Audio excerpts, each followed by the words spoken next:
Hello, everybody. This is the Wrestlemania 39 review. This is, I guess, the first real video back. So we're talking about Wrestlemania 39 here today.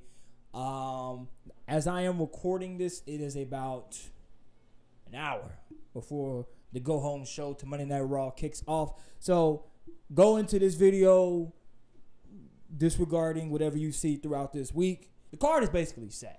We know what we're going to do. We don't know which match goes on what night. Specifically, obviously we know the World Championship match is going to go on night 2. We do know what's going to open up night 1. And let's get into that match right now. Austin Theory defends his United States title against the Invisible Man himself, John Cena. A lot of fans, including myself, have been wanting this match as people are pinning Austin Theory to be the next John Cena. You know, young and upcoming guy, got the look, has a charisma, Vince approved, blah, blah, blah. John Cena 2.0. Doesn't help that he's also a John Cena fan growing up. And this match should be a great match, a great opener at that, between John Cena, who in his last match he had in December, he obviously didn't do too much. He had a little bit of ring rust, which I think he later admitted. I got Theory winning this match. You don't have Cena come back and bury him the way he did when he came back in Boston, and just to have Theory to lose, because you don't want to make that guy look weak. If that's the future of your roster, it's supposed to be the next John Cena. Theory should win this match. This should be a fun match. Obviously, you won't give Theory the rub as he's been beating guys like Seth Rollins, Bobby Lashley, and other guys throughout the roster to kind of build him up to be this next guy. This should be a good year for him, and I think this type of match should propel him for the rest of that year. Alrighty, now let's get into the showcase matches, which I presume would be one that follows this match. So the men's showcase tag team title match, we have the Alpha Academy versus the Street Profits versus the Viking Raiders versus Braun Strowman and Ricochet. Now this match, along with the women's showcase match, is obviously and blatantly a match just to give everybody on the card to get that WrestleMania check, which all teams from both sides have been an integral part of both shows throughout the year. So it makes sense to kind of give them like some love for this showcase, even though they don't have a particular feud going into this WrestleMania. But it's all right. We always see typical matches like this in some sort of fashion every year at WrestleMania, where it's like some type of ladder match, where there's a battle royal, which they relegated Andre the Giant Battle Royal to SmackDown for the past couple of years, or any type of tag team match that we're seeing right now. This match, I think I've got Braun and Ricochet winning. I think they're the most popular tag team in this match, coming from SmackDown, the A show. Now, as far as like anything coming out of this, obviously people have been talking about the breakup of the Street Profits. I predict that to happen sometime this year. Maybe there's some decision that falls in there. I know before Montez Ford's injury, there was some teases towards that during the shows that kind of led into that, but we didn't really go into it as much. But now that he's back and the team is back and healthy, Montez is having more singles matches as well as Angelo Dawkins. Maybe we'll see something from that going forward. Now let's go into the women's showcase match. We have Shotzi and Natalya, who just qualified this past weekend. Ronda Rousey and Shayna Baszler, who just threw themselves in there. And we have Liv Morgan and Raquel. And then we have a mystery team. Don't know who this mystery team is going to be. Maybe Chelsea and Carmella, or Chelsea and Piper Niven. I think they have a qualifying match today, I think. Maybe them. Maybe they make the cut, which makes sense. But ultimately, I have Ronda and Shayna winning. They are the strongest tag team in this showcase, an actual tag team instead of these makeshift tag teams that they have right here. And I presume whoever wins this, as I do with the men's showcase, will have a tag team title shot coming out of this sometime down the line. We'll get into the tag team title match for the men's later. But yeah, I think Ronda and Shayna take this on back with the cake. I know Ronda's been dealing with a little bit of an injury, so it's going to be intriguing to see how they handle that for this Saturday or Sunday's match. Whatever day that is. The attraction match. And every WrestleMania has, not of this magnitude, between Brock Lesnar and Omos. Shout out to the Omos Sapiens. That's actually a funny name. Am I an Omos Sapien? No. No, I'm not Omar Sapien, but I can respect the cult. I respect the Omar Sapiens out there. Shout out to you all. A match that I did not want. I did not want this match to happen. Brock from last year, main eventing WrestleMania, now fighting Omos, who we barely see on TV, but is a big guy. A match we have not seen. A match that I predict to be quick. Less than 10 minutes. Now, they could do what Omos and Braun did at Crown Jewel. They could surprise us with a better match than we expect. But Brock being Brock, how likely is that? Depends on how Brock is feeling. This should be quick. You know, I think Brock gets the win. You know, I think Brock gets the win. If Omos does win, I do think that if Omos does get the win, this somehow plays into the Hurt Business reuniting or restructuring to Hurt Business 2.0, which been kind of, they've been teasing themselves on WWE television with MVP talking in the background to Cedric Alexander and Shelton Benjamin and giving them matches and stuff and trying to recruit Bobby back into it. And Bobby Lashley, who doesn't have a match right now, who maybe it happens tonight, again, as I'm recording this. Maybe Bobby gets tossed into this match. I think that would be fun. My initial idea was possibly doing a triple threat with Bobby, Bray, and Brock. But since Bray, I guess, is out of the picture, they haven't said anything about his match over the past couple of weeks. But he has been seen in, like, teasers they've been doing. His poster, they do, like, the little animation for the WrestleMania. His poster is still there. So I don't know what's going on with that. Omos does win. Maybe it's by Bobby Lashley distraction because he never got his upcomings from the last match they had with Brock in Elimination Chamber. Maybe that also happens too. But definitively, if it's going to be a clean fight, I got Brock taking home the dub. Alrighty, let's go ahead and get into the Damage Control versus Becky Lynch, Lita, and Trish Stratus. I do not know where that accent come from or what that is, but you heard it. You got it. And here we go. So this is a smart way and a fun way, I think, to put both Becky and Bayley on the card. Two of the best women on that roster who deserve it. All of them deserve it, actually. And you have Trish and Lita coming back. Now, the rumors of the IWC, the Internet Wrestling Community, have speculated what's going to happen coming out of this match. Does Damage Control break up? Do they add a number? Do they add another member? I saw this too. Trish goes heel and turn on Becky after this match, leading to a feud between them two going into SummerSlam. That would be interesting. Cause you know it's crazy. I got reminded because I forgot about this because I think this happened, I guess, 5 years. No, it wasn't 5 years ago. It was 2023. It would have been 2018. Because quick little sidebar. I took a break from watching wrestling for about 2 years. From about 2018 to about 2020, I got fed up with stuff. And I remember vividly stopped watching, like, SummerSlam 2018 was like the last pay-per-view I watched, which, shame on me, because that led into the rise of Becky Lynch and the man character, which I was seeing from a distance, but I didn't actively participate like I am now back into wrestling. So shame on me for missing it, right? But anyways, so that I say all that to say. Where was I? Yeah, I say all that to say. So there was a match between Trish and Charlotte at SummerSlam, which I kind of forgot. I don't know why I forgot about that. But I do remember that match being good. So that could be something there. And we saw Becky versus Lita before at Crown Jewel as well. But as far as this match goes, you have phenomenal women, all who are great wrestlers, including some Hall of Famers in here and future Hall of Famers. I got Becky, Lita, and Trish taking home the dub to take down Damage Control. Where does Damage Control go from here? I don't know. And now we have the Blood Feud. Feud has been going on, I guess, for the better part of a year, because the Judgment Day formed last year, WrestleMania, with Edge at the helm. Balor came in, I don't know what, Backlash sometime around there. I don't know. But the match we have is Edge versus Finn Balor in a Hell in a Cell.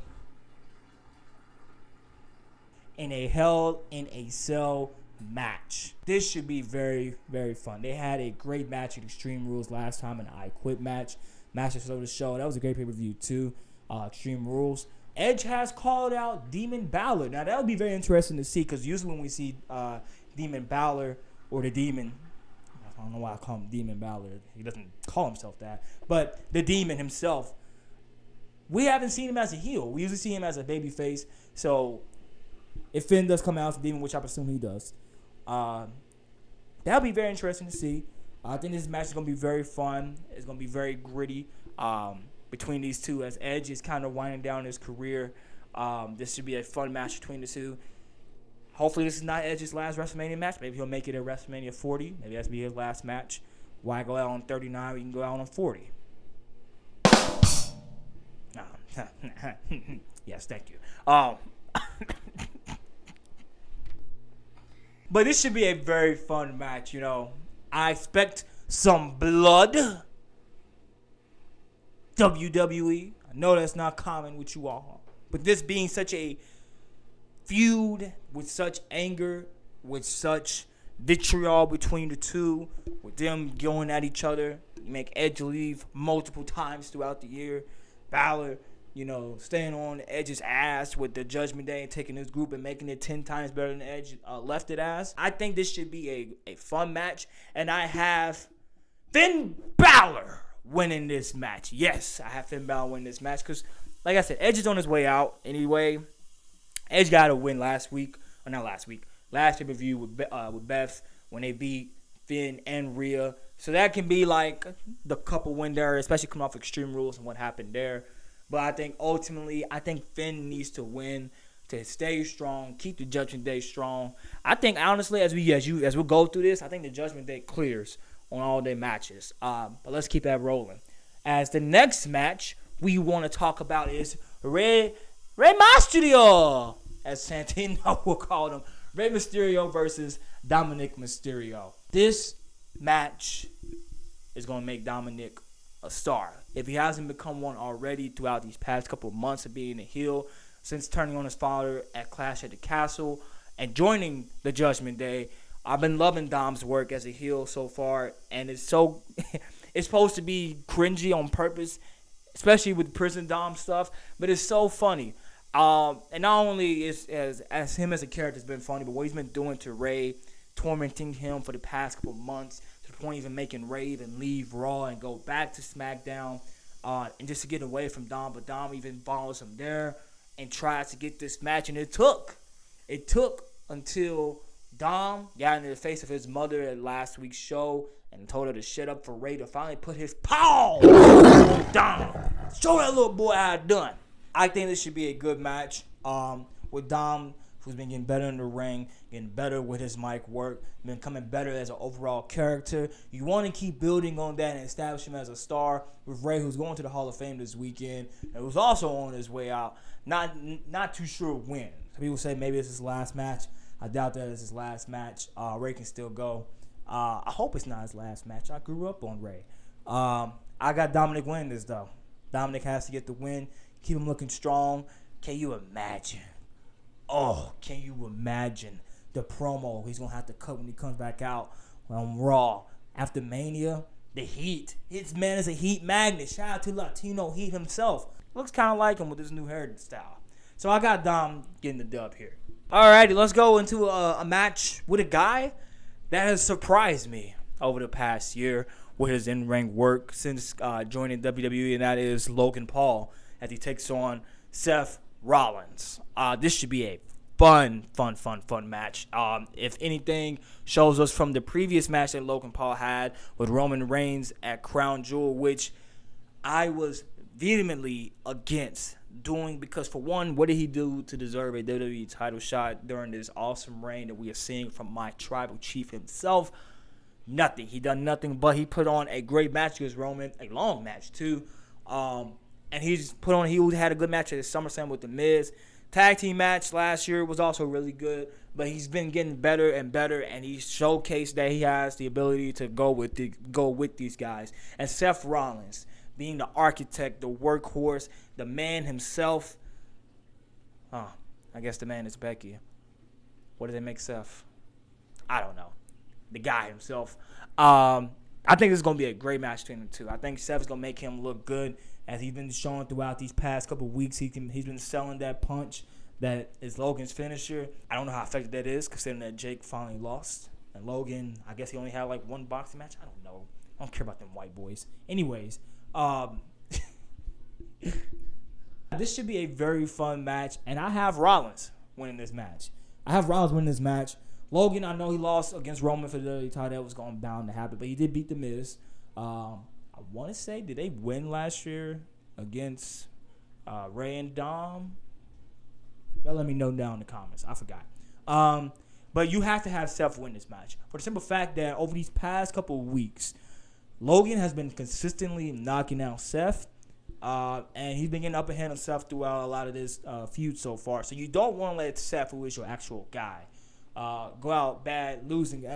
He had a losing streak throughout most of the pay-per-views last year anyways. Losing to Cody 3 times, losing to Riddle at Extreme Rules. I think they didn't have a match at Clash of the Castle. Or did they? Did they have a match at Clash of the Castle? I think so. Yeah, they did. Did they? I think so.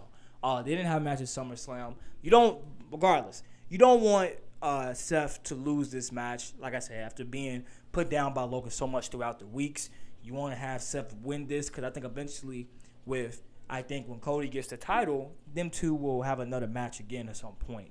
Now, granted, Seth is over enough and strong enough at this point after being in the company for now 11 years. Well, I guess we include like his FCW days, like 11 years, 11, 12 years. We know and love Seth enough that even if he does lose to Logan, Seth is still strong. But I think it makes more sense if you have the guy who's already going to be there all the time win this match. Going back to what I said for the Theory and Cena match, I think you have Rollins win this match decisively. Gunther defending his Intercontinental title against both Sheamus and Drew McIntyre. This is going to be a hard-hitting match. Expect a lot of chops and a lot of knees. I expect a lot of knees and a lot of chops. Now, this feud, this triangle-like feud has been going on, been kind of been teased for a while. Obviously, Sheamus and Gunther had their encounters throughout the fall. Drew, who started off as an enemy of Sheamus in the summer, turned into friends with the Brawling Brutes and all of that whatnot. And then going into Royal Rumble, especially Sheamus, not only, he's missing out on the Intercontinental title out of all the accomplishments he ever achieved at WWE so far in his illustrious career. I can't believe he's been around so long. It's crazy when you think about it. He has not captured the Intercontinental title. So this match is a perfect way for Sheamus to capture the Intercontinental title and also not pin Gunther. I think that's also going to be something that we're going to see in this match. I think, and Gunther even alluded to this this past Friday at SmackDown. He said, why would you put me in this match while I can lose without even getting pinned? I think that might be a factor as we are seeing Sheamus and Drew kind of go at it. Now, who becomes the heel of the two? Drew seems to be more rational in his way of why he wants to go after this title, despite Sheamus saying that he stabbed him in the back. I think Sheamus is so over, though, at this point that you keep him as a face, and somehow Drew becomes a heel, and they go into a feud of their own for the title. But where does that leave Gunther? You can't just have the longest reigning champion in the past, 30-something years, just be empty-handed coming out of this. I think what's going to happen. I think that once Cody... we'll get into that later. I think Sheamus comes out with the win here in this hard-hitting match. I think he ends up pinning Drew McIntyre for it nonetheless. And he finally captures that illustrious Intercontinental title that eluded him all this time. All right, we're in the home stretch, buddy. Let's go into the Raw Women's Championship match between Asuka and Bianca Belair. This build-up has been kind of disappointing. I would say.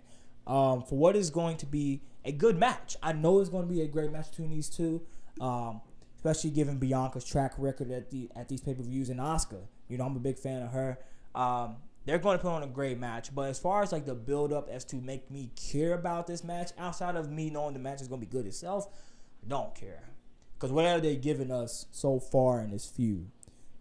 Since Asuka has came back at the Royal Rumble with her new take on her old gimmick Kana here in the WWE, what have we learned about her and what makes her different? Only thing we know for real, she has different face paint, different music. She spits out goo. She spits out mist. But we haven't really been given a reason as to why this change has happened.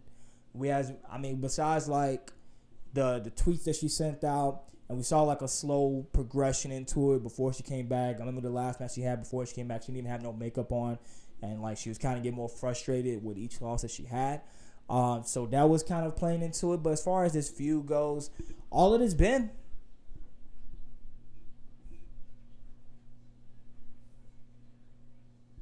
has been a bunch of like pointing and kind of staring at each other awkwardly after matches. That kind of hasn't really told us or give us a reason to really care about the match altogether, I would say.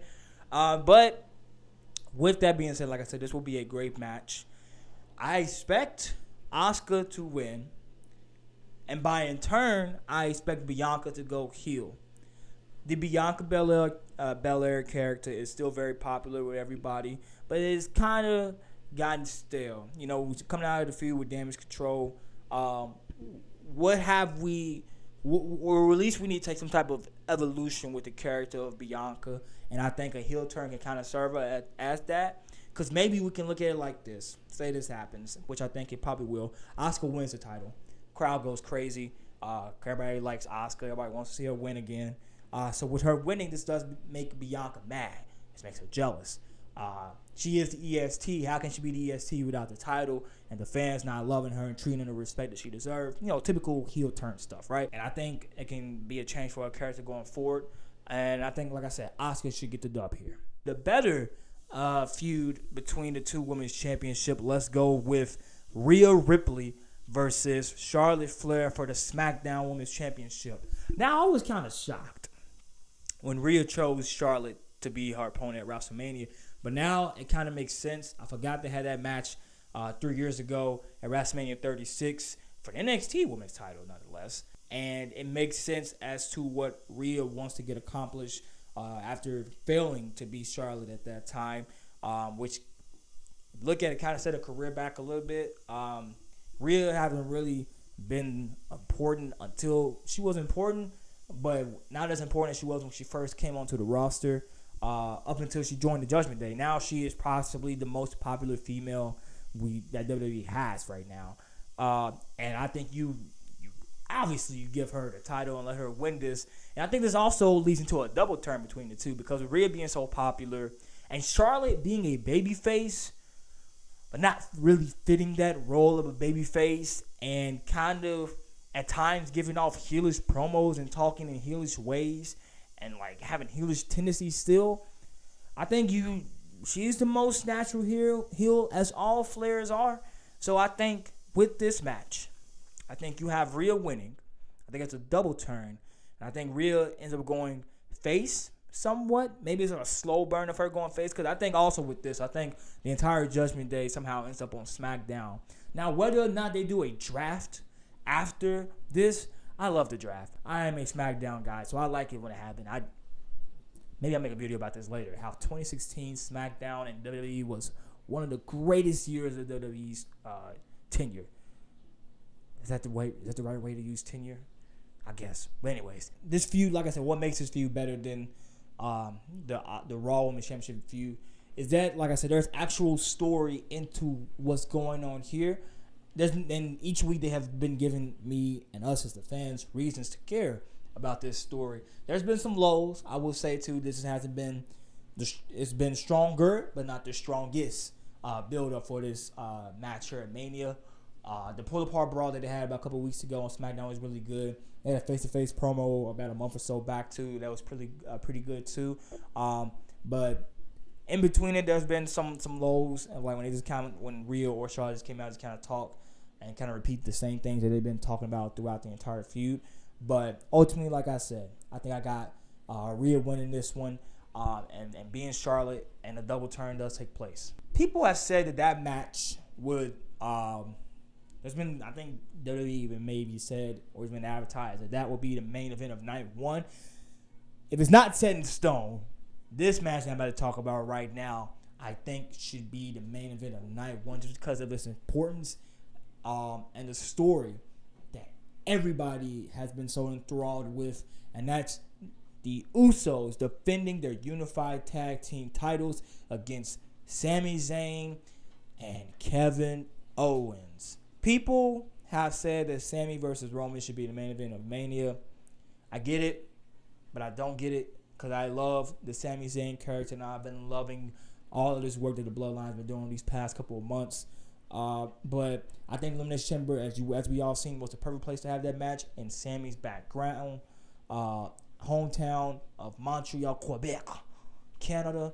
I think it made the most sense, and I think it was a match served for just that, because we see, as we keep going down to this story is not about Sami Zayn defeating the Bloodline, but I think both him, Cody, and to an extent Kevin Owens too, they are catalysts that are going to make the Bloodline break from within.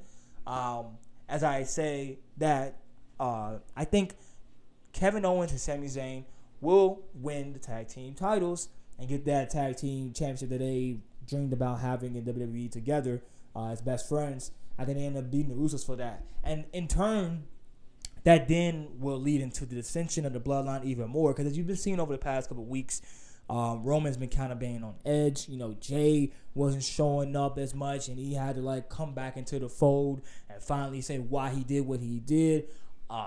Roman not trusting him. Jimmy trying to get Jay back. Solo kind of being in the middle, but Roman's kind of keeping him close to his side. I think with the Usos losing the tag titles, this is why I think it should happen in night one. Listen to me now. Listen. I think with you doing that, you have them lose on night one, right? And this goes as I segue into the main event of all of this. I think you do have this match close night one. You come in night two. Roman's pissed. Roman's hot. He's hot because he's mad because now his world is starting to crumble around him. And now the pressure is going to be on Roman to close it out and be the one that keeps his bloodline intact and strong, because he has the unified world championships. Now, if the Usos lose their tag titles, he's going to be very upset at them. So now he comes in that very second night. He's mad at the Usos. Probably doesn't even want to see them. Doesn't want them in the locker room, and just starts going crazy. But he has to be focused because he has this main event coming up against Cody Rhodes. Now, it's not going to be too good for him, though. It's not going to be too good for him because with the Usos also losing their tag titles, with everything going on with the Bloodline, Roman's off his game. Cody's been in his head. Sammy's kind of been there lurking. Everybody's that's another reason why I've been liking this Roman Reigns character, because to himself, he is a hero. And I see him as my hero.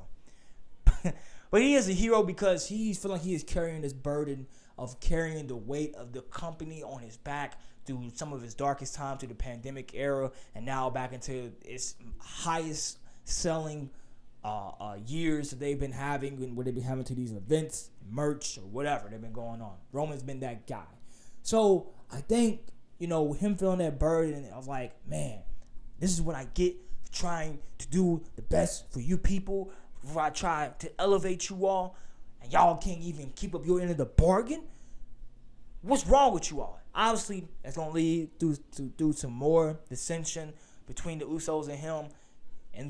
I think that takes place, maybe not even at Mania, but even after Mania. Because I got Cody winning this, right? I think you already kind of tell. I got Cody winning this and fully dethroning Roman Reigns. Not only because of the dissension of the bloodline, but you want to make Cody, let's take it from his point, you want Cody to look strong, right? You don't want him to be the first major name to hop back over from AEW to come here. You build him up as his top guy. You had him be Rollins 3 times, right? You don't want him to be built up as this guy, win the Royal Rumble, get to Mania, and lose to Roman Reigns. That seems like something Vince would do. Now, why not do that? Because if you want more talent from AEW, as there have been rumors of other talent to come from AEW to come to WWE, like a Kenny Omega, you don't want the guy to then come there and you have him look like a chump, and lose on the grandest stage of them all. Now, granted, if they want to get to this 1,000-day reign for Roman, I guess you didn't have him lose at Crown Jewel, but it's not going to be as big if you have him lose at Mania to Cody Rhodes, especially as built up as it's been over these past couple months, as the fans, more fans have gotten behind Cody Rhodes. That woe is getting louder and louder every week, and I love it. You have Cody win this thing and become the WWE champion. Now, going back to what I was going to say earlier that I didn't want to give away to this point, I think with that, remember, Cody came back saying that he wanted to get one title that his family never held, and that was the WWE Championship. He wins both titles, but I think he relinquishes the Universal title because that's not what he really wanted. I think you give that back to SmackDown.